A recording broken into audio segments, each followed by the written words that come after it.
እመጣለሁ ያለው ጌታ በእርግጥ ይመጣል። ስፍራ ሊያዘጋጅልን ሄዷል። ሊወስደን ይመጣል። ያመኑትን ሊወስዳቸው በክብር ይመጣል። አንተ ግን በዛን ሰዓት ከዚህ ግብዣ እንዳትቀር። ወደዚህ ግብዣ መንገዱ አንድ ነው፣ እርሱም ኢየሱስ ይባላል። አየ ለምን ካልከኝ መጽሐፍ ሲናገር በዮሐንስ ወንጌል ምዕራፍ 14 ከቁጥር 6 ላይ እንደዚህ ይላል፣ እኔ መንገድ እኔ እውነትና ሕይወት ነኝ አለ። በእኔ በቀር ወደ አብ የሚገባ የለም እና ወደ አብ ሊገባ ወደ አብ ሊያደርስ የሚችለው አንዱ ኢየሱስ ክርስቶስ ነው። ሰዎች በኢየሱስ ክርስቶስ ካላመኑ የዘላለም ሕይወት የላቸው። አዎ አንተ ሃይማኖት እንዳለ አውቃለሁ። አንተ በ40 ቀንና በ80 ቀን ተጠመቅኩ እንደምትል ሰምቻለሁ። እርሱ ዋስትና ሳይሆን ዋስትናው በኢየሱስ ክርስቶስ በማመን የዘላለም ሕይወት እንድታገኝ ነው። ለምን ካልከኝ መጽሐፍ ሲናገር በዮሐንስ ወንጌል ምዕራፍ 3 ከቁጥር 16 ላይ እንደዚህ ይላል፣ በእርሱ የሚያምኑ ሁሉ የዘላለም ሕይወት እንዲኖራቸው እንጂ እንዳይጠፋ እግዚአብሔር አምላክ አንድያ ልጁን እስኪሰጥ ድረስ ዓለምን ወዷልና። አዎ አንተ ሸክም የከበደ ኃጢአትና ኩነኔ የበዛ ተወደሃል። እርሱ ወዶ የዘላለም ሕይወት ሰጥቶሃል።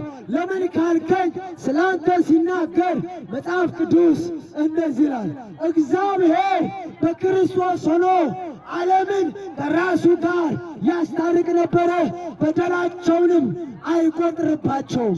አንተ በደል የተረሳ አንተ በደልህ ይቅር የተባለልህ ወደ እግዚአብሔር መንግሥት እንድትገባ በሩን የከፈተልህ ኢየሱስ ይባላል።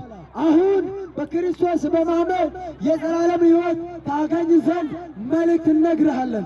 ለምን ካልከኝ መጽሐፍ ሲናገር እንደዚህ ይላል፣ ልጁ ያለው ሕይወት አለው፣ ልጁ የሌለው ሕይወት የለውም። አየህ፣ ልብ ብለህ ልትሰማና ልታውቅ የሚገባው ጉዳይ በክርስቶስ አምነህ የዘላለም ሕይወት ታገኛለህ። ለምን ካልከኝ አባቱ አዳም ኃጢአተኛ ነበረ።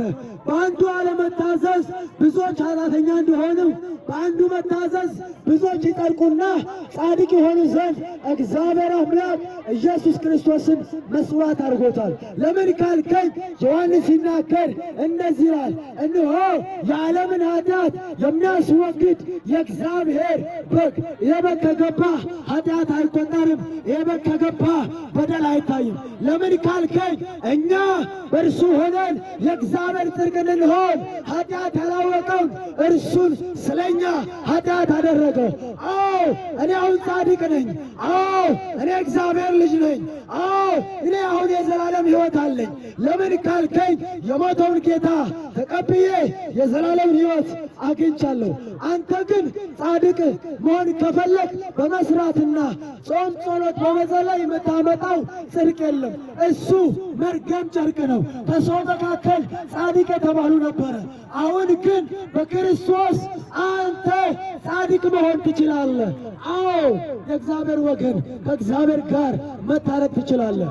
ለምን ካልከኝ መጽሐፍ ሲናገር እንደዚህ ይላል፣ ማንም በክርስቶስ ቢሆን አዲስ ፍጥረት ነው፣ አሮጌው ነገር እንሆ አልፏልና። አየህ እንዴት ደስ ይላል! በክርስቶስ ስትሆን አዲስ ፍጥረት ትሆናለህ። በክርስቶስ ስትሆን የእግዚአብሔር ወገን የእግዚአብሔር ልጅና የእግዚአብሔር ቤተሰብ መሆን ትችላለህ። ምርጫው ባንተ እጅ ነው። ሰዎች እዚህ ምድር ላይ ሁለት አይነት ሰዎች አሉ። አንደኞቹ የዘላለም ሕይወት ያላቸው፣ ሌላኞቹ ግን የዘላለም ሕይወት የሌላቸው።